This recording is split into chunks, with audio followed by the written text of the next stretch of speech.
Exactly, you with me, Julie Ali, standing in for Inayat Wadi. This is News and Views on Salam Media. Now we're going to move away from ivermectin, COVID-19, and the dire state we find ourselves in as far as this pandemic is concerned. And we're going to be looking at the higher education scenario with Professor Ahmed Bawa. He's the CEO of Universities South Africa. Thousands of students hoping to enroll to study at the University of South Africa will not be able to do so after the University Council was instructed by the Minister of Higher Education, Blade Nzimande, to reduce the number of new entrants by 20,000. So what are the implications on the university? What are the implications on the students themselves? Well, when I say students, would-be students, people that were hoping to enroll. And there's other issues that come into play here as well. SRC is objecting to this. And then I kind of wonder, what's the university going to do as far as those two leaked matric papers were concerned? Will they be talking closely with Umalusi? How do they ascertain that these are the right caliber of people to take into the university? Professor Ahmed Bawa, Assalamu alaikum, welcome to the program. And in my introduction, I covered most of the questions I would put to you. How do you and the council of the university, the rest of the board, respond to all of this? Is it something, bad as far as the university is concerned? Does it put you on the back foot by not being able to enroll more students? Wa alaikum salam, Julie, and thank you for having me on the program. Look, the only university that's affected by this cutting student numbers is UNISA, and the other universities, all 25 of them, will continue with their plans in terms of the number of students that they had committed to register. The minister's kind of position is really tied to the issue of the fact that each university has negotiated what is called an enrollment plan with the government, which allows the government to to really settle on the funding levels and so on. With Treasury, if you like. And UNISA over the last few years has overstepped its enrollment plan, and that's why the minister has stepped in. Now, of course, you raised an important question, because it does mean that it's possible that there would be students who would have expected to have gone to university to study through UNISA, and may now be prevented from doing so. And that raises a very big question, which is about access to higher education, and that's a question that's really tied to the level of funding that's available, the capacity of the universities, and of course also the school system. In other words, sort of asking whether the school system produces sufficient national senior certificates with bachelor passes and diploma passes and so on. So. That's a very serious question, because at the moment, the participation rate of 18 to 24-year-olds in the university system is about 21 or 22%. And that's much lower than where we should be. We should be at least at 30% or 40%, it seems to me. But that's not going to be resolved very simply. I mean, that's really tied to the issue of national resources and so on. So we're talking NASFE's support here. Let's throw into this discussion another element, and that is foreign students. I know that UNISA does have students from all around the world. They, yes, I should imagine, don't qualify for South African government assistance. So that's not going to hamper anything. Yes. The international students do not qualify for NSFAS funding, so for the bursaries, if you like. So they don't fall into that category. But there is a second issue, which is that students that come to our universities from, say, for example, from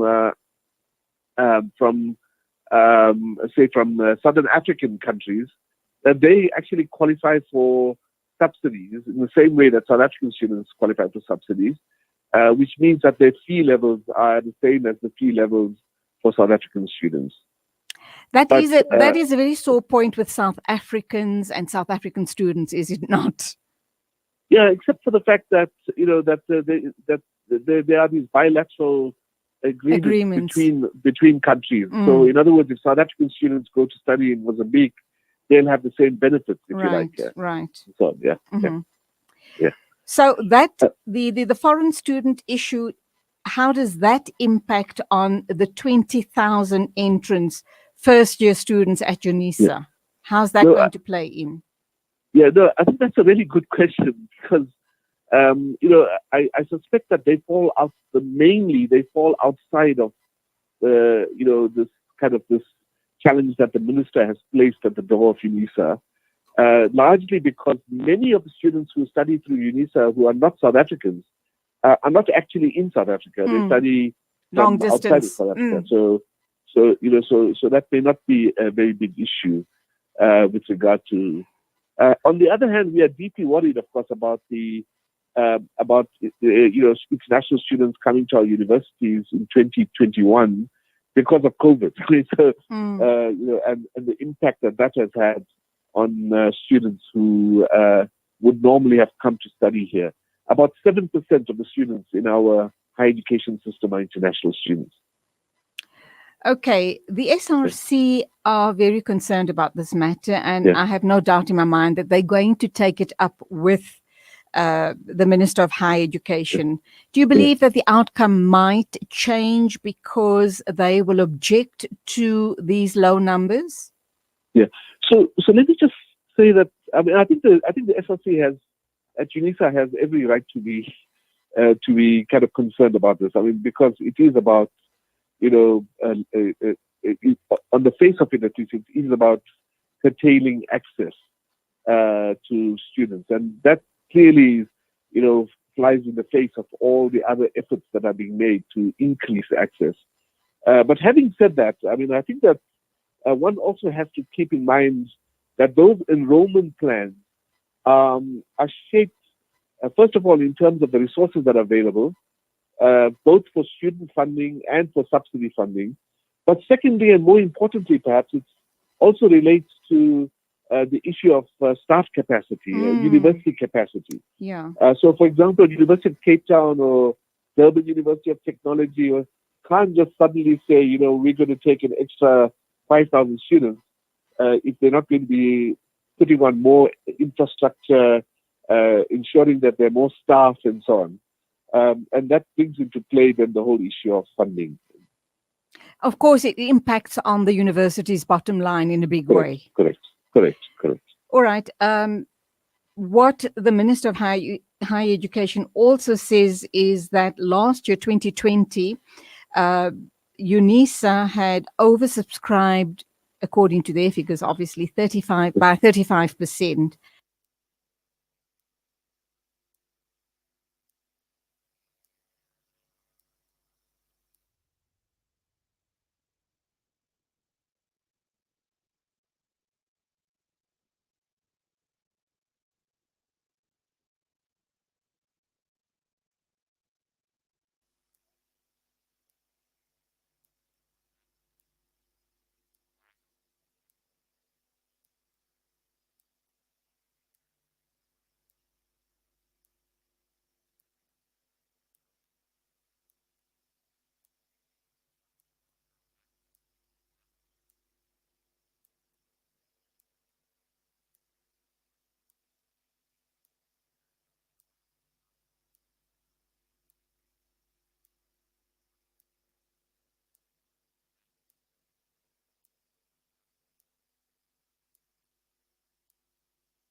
That we've had the issue around the leaked matric papers. Yes. Are are you guys talking with Umalusi? How are we moving forward on this matter? Yeah. So we work very closely with Umalusi, clearly, because, it is the accrediting agency for the National Senior Certificate and other kind of entrance routes into degree studies, if you like, and diploma studies. And we depend very heavily on Umalusi to guide us, if you like, on the issue around the integrity of exams, the quality of exams, and so on. So in this case, too, we've had discussions with Umalusi already. And what has emerged in those discussions is that they've put in place a way of trying to understand whether those two papers that leaked, whether the impact of the leak is sufficient to undermine the integrity of the entire exam. So we will depend totally on Umalusi's kind of processes, if you like, to determine whether there's a severe threat to the integrity of the exams. Let me go to my introduction. I go back to my introduction. We're talking about the number of students that will be allowed to enroll, and that is only 20,000. We know that there's going to be way, way higher numbers than that. And I know you don't have a crystal ball and not necessarily all the answers, but what do we tell those young people that don't manage to get a university entrance? They've worked hard under very difficult circumstances in 2020. What's their future going to look like? Do we just say to them, try again in 2022? That's not good enough. Yes. So let me just make clear that the university system admits approximately 220,000 students a year. And if one takes the number of students that qualify coming to university, it's not that different from 220,000. Oh, okay. So there isn't at this point in time. I know that you hear from universities, that they've got 6,000 places, but there are 80,000 applications. Yes. So you have to just remind yourself that each student applies to 5, 6, 7 different places. Okay. And for multiple programs at one institution. So at the moment, as things stand, there isn't an undersupply as things stand at the moment. Now that might undersupply of spaces. Of spaces, yes. Okay. So I think we just have to keep that in mind. Now, I'm not suggesting that we shouldn't be increasing that because that's a fundamental challenge we face. Right. But there isn't at this point in time kind of an undersupply of places. The second point I should make, I think, with regard to this big issue is that a very big player, of course, here is UNISA. UNISA has in excess of 300,000 students. I think it's about 350,000 students out of the 1.1 million students in the system. So the 20,000 cut, if you like, that UNISA has been asked to take is important, and I don't want to underplay that. That's very important here. But at this point in time, there isn't a serious undersupply of places at universities. Okay, another issue which undoubtedly as CEO of universities must pose a huge challenge to you is the dropout rate. Yes. How do you manage this? Because, you have a huge number of students trying to get into university and come, the middle of the first year or at the end of first year, you have a 20, 30, and even 40% dropout rate. I might be exaggerating the numbers. I don't know. But you do have a huge dropout rate. How does that impact on the universities? Yeah, look, you're not exaggerating those numbers at all. Actually, the dropout rate is between 40 and 50%. Okay. And that's massive, and it's not acceptable. And and universities are working very hard to try and understand how to improve the throughput rate. So what I can tell you is that if we take the last 10 years or so, what we have seen is a gradual improvement in the throughput rates. And of course, the big challenge is to really try and reduce that to a minimum. because it's a huge wastage of potential, human potential. And It's a resources. wastage and resources. Mm, Exactly. mm. So universities are engaging in a number of very substantial projects, and USAF is right in the middle of many of those. Mm. But let me give you one example. I mean, one example is a big national project on the use of data to try and identify students who are at risk very early on in the academic year, rather than towards the end of the academic year, so that interventions can then be made. A second big issue, of course, is the issue around funding, student funding. That has been a very major issue in terms of the dropout rate. And the new DHET bursary scheme for students that qualify for this first funding, we think is going to make a huge effect on the throughput rates. Why Positive so? effect. Why so? Well, if students are not secure in their funding, what they're doing during the year is chasing resources to try and remain at the university and so on, instead of focusing on studying.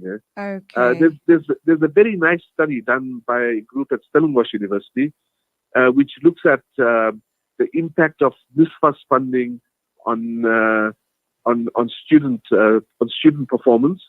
And what it found was that this first students, I'm not even talking about the new bursary scheme, I'm talking about the old loan scheme, that this first grantees performed 7% better than other non-funded students. Now that's a remarkable detail. I mean, it's an indication that if students feel secure that they have funding, Right. that they can concentrate on their studies.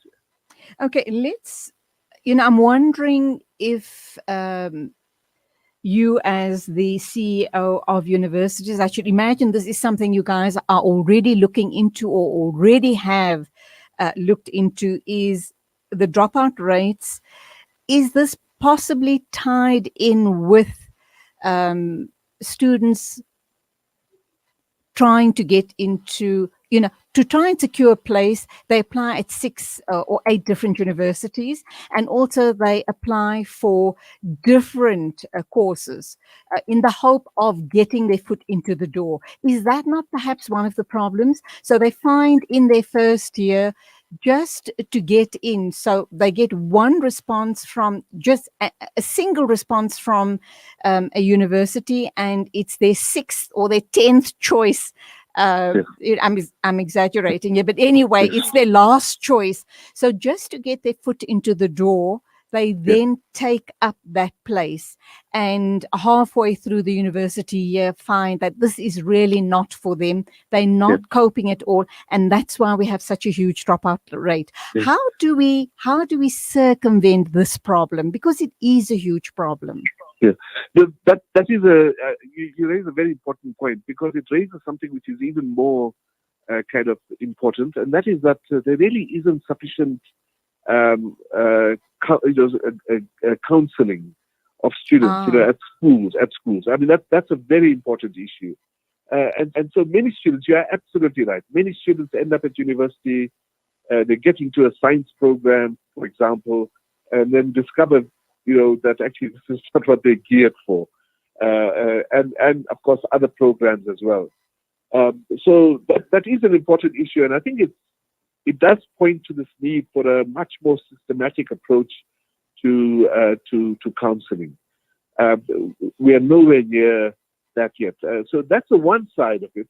There's a second side, of course, which is that we are all aware, in fact, that the school system just simply doesn't prepare students for sufficiently, to have a good start at in the academic program. So very often it takes a student 6 months to a year just to kind of get into the swing of things, and then when they're in the second year, they begin to perform.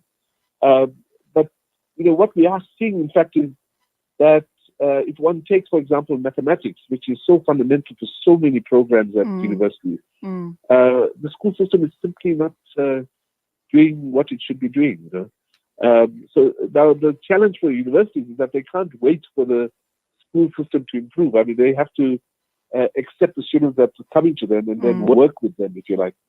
So it's guidance counseling, it's student support, and it's the issue around student funding. Those three things seem to me to be fundamental. But to improving in the meantime, you as the CEO of universities is sitting with this huge problem.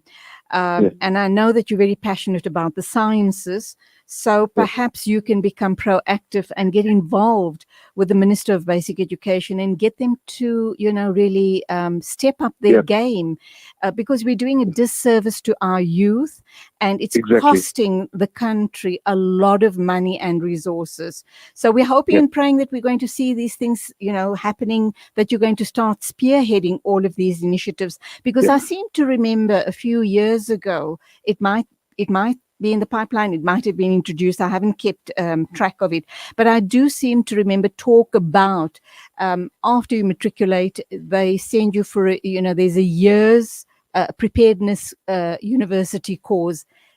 Shouldn't that be happening, or is it happening? There are different programs that are available. So some universities, for example, have converted the 3-year program into a 4-year program, exactly with the idea that you are suggesting. It's what is called extended curriculum program. It's funded by the government, actually, by the state, by the Department of Higher Education Training.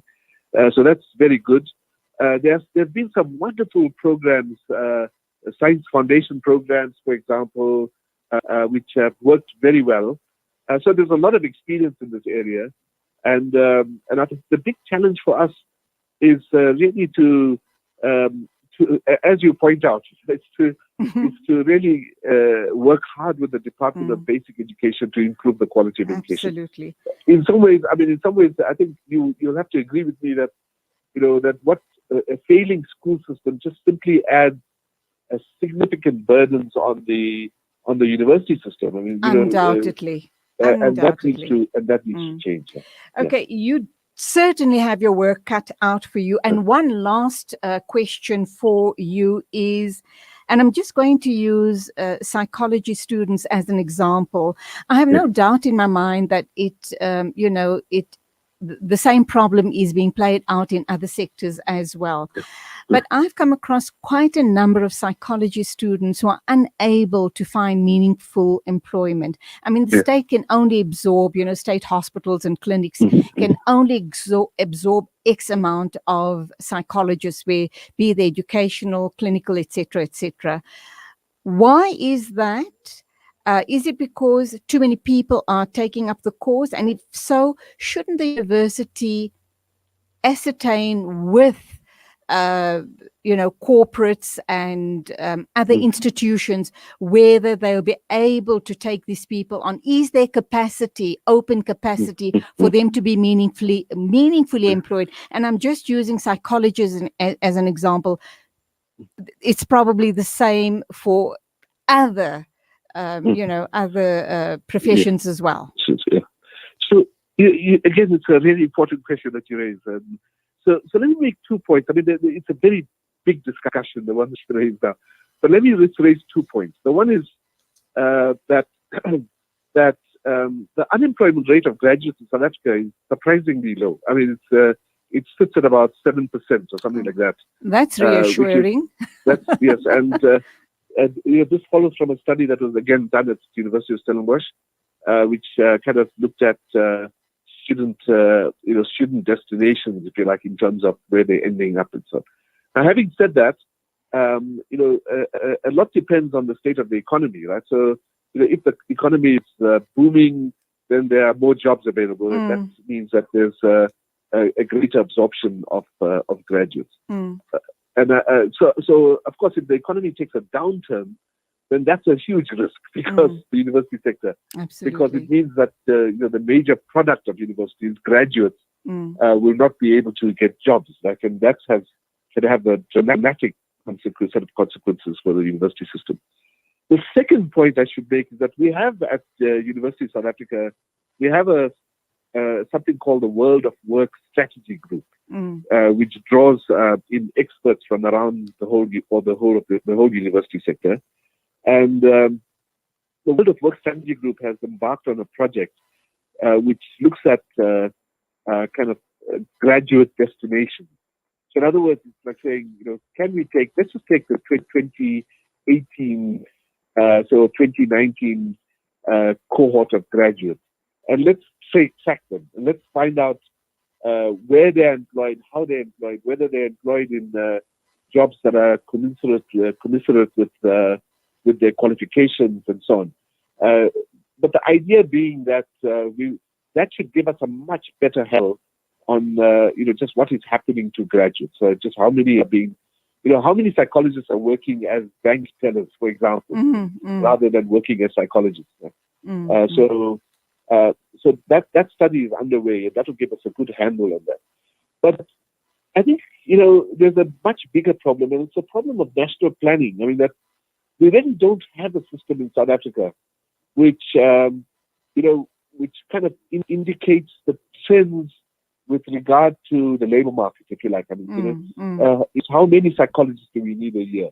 How many mathematicians do we need? And so on, We don't have a system like that. There was an attempt to set up a project in the Department of Higher Education and Training, kind of a project that's called, it's based in the Human Resource Development Council, which I used to serve on. But it hasn't really worked. I mean, so we don't have a system that kind of tells us, how many civil engineers do we need over the next 5 years and so on. Well, we're going to have to leave it there, but I have no doubt in my mind that I've given you some food for thought. Sure. And you're going to try and take on some of these projects, inshallah. You're well placed, and I have no doubt that, inshallah, these things will start rolling out in the not too distant future. Thank you indeed. It's been such a pleasure having you on my show today. It's a pleasure, Chad. And we'll go well and just wish for a great 2021, inshallah. Sure. Inshallah. Thank you. Bye. Discover the Africa of your dreams and surround yourself with her spectacular beauty. Relax beneath her serene sunsets and explore wildlife at its natural best. It's where the pride of Africa comes together. The Kwantu Private Game Reserve. Get to know the Big Five or cruise on an elephant safari game drive. Interact with lion and tiger cubs and enjoy world-class halal cuisine while we pamper you during your 5-star stay. Indulge in the true African experience. For reservations, call now on 042 203 1400 or visit kwantu.co.za. The Kwantu Private Game Reserve, the place of gathering. As winter grips the Northern Hemisphere, refugees, IDPs, and other vulnerable communities are doing all they can to survive. Winter is already the hardest time of year, and in the current global context, this year could be even worse. With your help, the Al Imdad Foundation is delivering